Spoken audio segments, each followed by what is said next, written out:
ঢাকা রুটি আর চা এটা কিন্তু আসলে গ্রাম বাংলার অনেক ঐতিহ্যবাহী খাবার। ঘরে ঘরে মানুষ জিনিসটা খায়, কারণ মজা দেখেই খায়।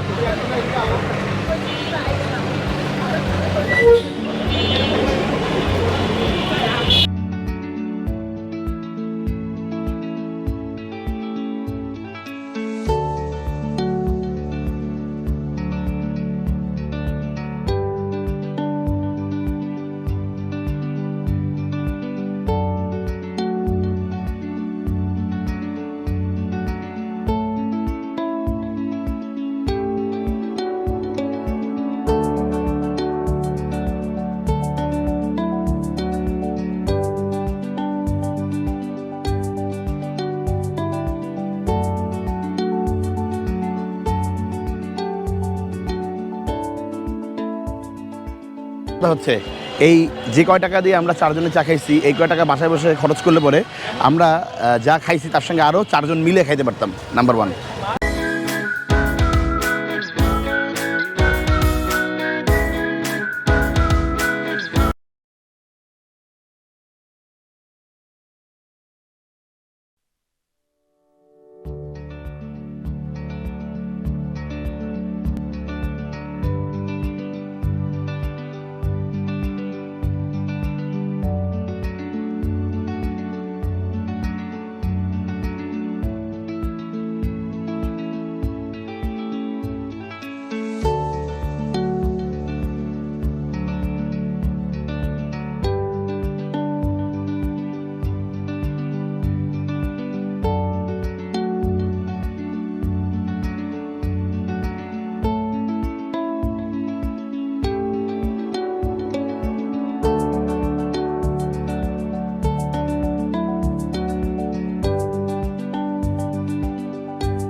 আজকে এই মুহূর্তে এখানে বসে আমার মনে হইতেছে যে পৃথিবীতে মনে হয় মানুষের জন্মই হয়েছে রুটি আর চা খাওয়ার জন্য। বিষয়টা হাস্যকর হইলেও বিষয়টা কিন্তু আসলে এরকমই। আমি যে জায়গাটায় বসে আছি এই জায়গায় মানুষ প্রচণ্ড ভিড়। আমি হয়তো বা মেয়েদের ভিডিও করবো না এভাবে, এর জন্য আমি এভাবে আপনাদেরকে পুরো ভিড়টা দেখাইতে পারতেছি না, কিন্তু এখানে এত পরিমাণে ভিড় যে আমার মনে হইতেছে যে পৃথিবীতে চা রুটি ছাড়া কোনো খাদ্য নাই, এটা সর্বশেষ অবশিষ্ট খাবার।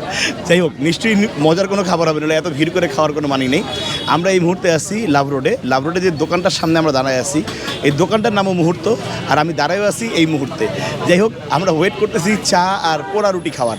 যদিও এই কালচারটা একটা গ্রামীণ সংস্কৃতি থেকে আমাদের পাওয়া, আমরা ইউটিউবে দেখছি, কিন্তু আসলে এখন ঢাকা শহরে এইটা একটা হাইপ বেশ কিছু জায়গায় পাওয়া যাচ্ছে। তো মিরপুর লাভ রোডে এসে এই ভিড়ের মধ্যে বিশাল সিরিয়াল দিয়ে আমরা এখানে বসে গেছি। পিছনে এই যে মুহূর্তে চা রুটি হচ্ছে, পৃথিবীর সর্বশেষ খাদ্য গ্রহণের জন্য আমরা এখানে বসে আছি। আসেন খেয়ে দেখি যে আসলে মানুষ এত, এই যে ভিড়, এই ভিড়টা আসলে কি মানুষ কি পাগল, না খাবারটা আসলেই মজা। ওয়েট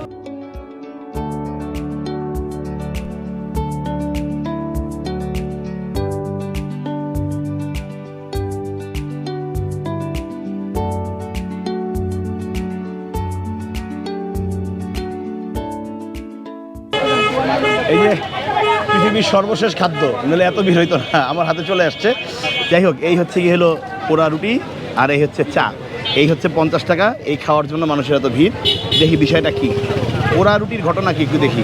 পোস্টমর্টেম পোড়া রুটি, এটা পাউরুটি, এই যে যেগুলো 10 টাকা দামে পাউরুটি বিক্রি করা হয় সেগুলো, সেটা পোড়ানো হয়েছে। এই যে পোড়ানো হয়েছে, পোড়ানোর আগে উপরে কিছু মাখা হয়েছে মনে হইতেছে। দেখি চিনি আর অয়েল টাইপের কিছু, আমি শিওর না জিনিসটা কি।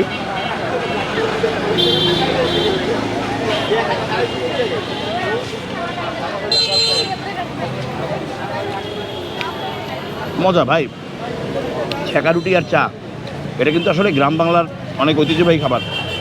ঘরে ঘরে মানুষ জিনিসটা খায়, কারণ মজা দেখেই খায়।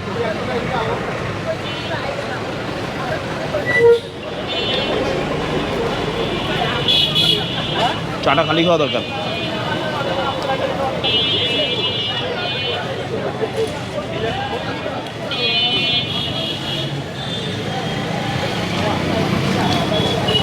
বেসিক চা।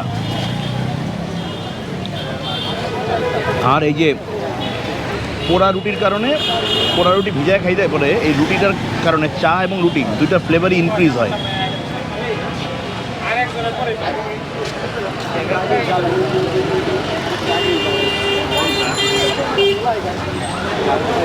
ওকে, খারাপ না, খাচ্ছি, খাওয়া শেষ করি।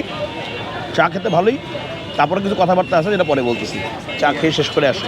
চা খাওয়া শেষ। প্রথম কথা হচ্ছে, এই যে কয় টাকা দিয়ে আমরা 4 জনে চা খাইছি, এই কয় টাকা বাসায় বসে খরচ করলে পরে আমরা যা খাইছি তার সঙ্গে আরও 4 জন মিলে খাইতে পারতাম, নাম্বার 1। নাম্বার 2, এই ধরনের চা রুটি বাসায় বসে ছেঁকা দিয়ে খাওয়া যায়। এটার জন্য দৌড়ায় ভাইরাল হয়ে দৌড়ে চলে আসা কিছু নাই। আর এই পৃথিবীর সর্বশেষ খাবারের মতন এইরকম গ্যাদারিং করে ভিড় করে আসলে এইভাবে খাওয়ারও কিছু নেই, ঠিক আছে? তারপরও হ্যাঁ, ঠিক আছে, আপনি রাস্তায় হাঁটতেছেন, হাঁটতে হাঁটতে হাঁটতে সামনে পড়ছে, একটু পোড়া রুটি আর চা খাইলেন, ঠিক আছে, আলহামদুলিল্লাহ, মজা। কিন্তু এটা যে আপনি আবার মনে করেন যে এই যে 40 মিনিট লাইনে দাঁড়ায় আমাদের মতন করে খাবেন, আমি তো ভাই ভিডিও করে আপনাকে দেখানোর কাজ, তাই দেখাইতেছি, ঠিক আছে? কিন্তু 40 মিনিট যে লাইনে দাঁড়ায় তারপরে ফেরে খাবেন, এরকম এমন কিছুও না। 1, 2 আর 3 নাম্বার হচ্ছে দোকানের ভিতরকার হাইজিন ভালো না, একটা ড্রেনের লাইন গেছে, ওটা দিয়ে খুব ভালো গন্ধ আসতেছে। এই হচ্ছে এগুলো সব কিছু মিলাই বিষয়। তারপরও চোখে না দেখে অনেক কিছুই করা যায়, চোখে দেখে অনেক কিছুই করা যায় না। এই মুহূর্তে আমরা লাভ রোডে আছি, এই মুহূর্ত চায়ের দোকানের সামনে, এই মুহূর্তে, এখন মুহূর্তে, একেবারে মুহূর্তে বিদায় নিতেছি। সবাই সবার জন্য দোয়া করবেন আর আপনার সৃষ্টিকর্তার হুকুম মেনে চলবেন। আল্লাহ হাফেজ।